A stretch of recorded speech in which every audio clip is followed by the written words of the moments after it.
At mga technician, no, meron tayong ano dito, repair na dinala lang ng customer dito kanina na inverter, no, welding machine. So ang problema nito is no power. So ito yung original na to modelo ng isang welding machine, kasi kung mapapansin nyo, talagang siya, compact yung kanyang parts, marami siyang pyesa as compared dun sa iba nating mga welding machine na kaunti na lang katulad dito.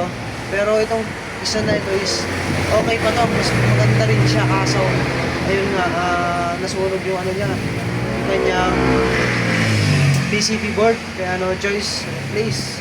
Then ito naman is buti na lang hindi nasunog ang board, kasi ang kagandahan kasi pati nito may relay siya mga technician, So titignan natin, ituturo ko sa inyo kung ano yung naging problema niya, at the same time paano siya ito-troubleshoot, So ito, first and foremost na gagawin natin, syempre mag voltage checking tayo from input wiring, kasi baka mamaya power supply lang yan, ay power cord lang yan, di kaya yung power switch.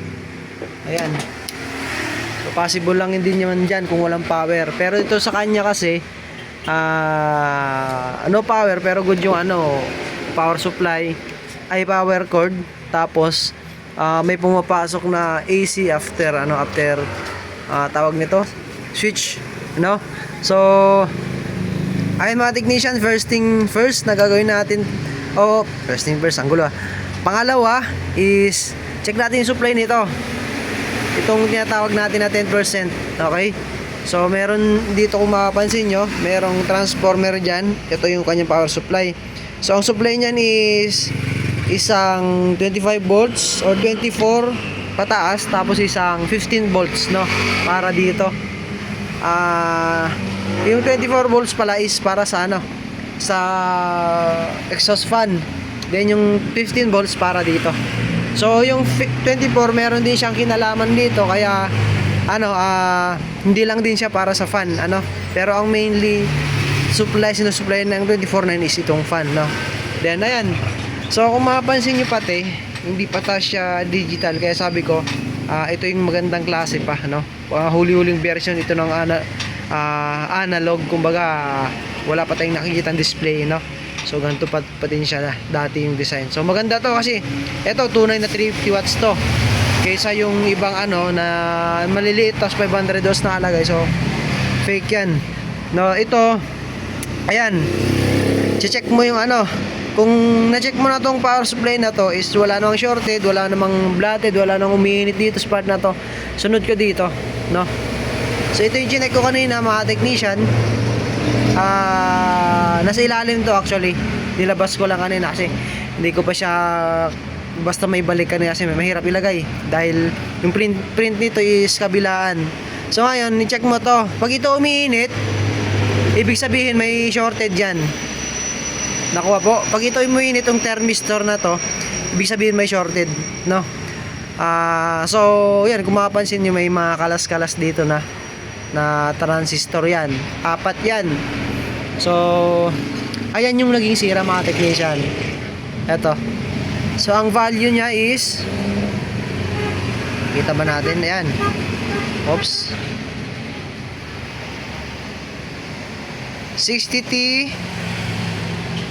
65. So PES 60T 65 PES.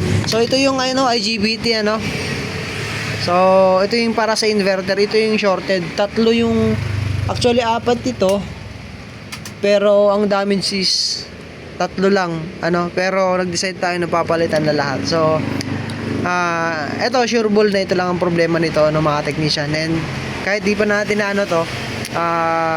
napalitan, sure ako na ito na lang yung problema, kasi na double check na natin and nakita na natin na wala namang physical damage, walang sunog, walang blatted na capacitor kahit maliliit, walang open wire. So ayan, pero syempre sa part mo, double check mo rin, kasi syempre iba-iba tayo ng iba-iba yung naging problema ng ma-repair natin, Pero Ang mainly cause ng mga ganito, no power, and ito talaga sinyalis umiinit.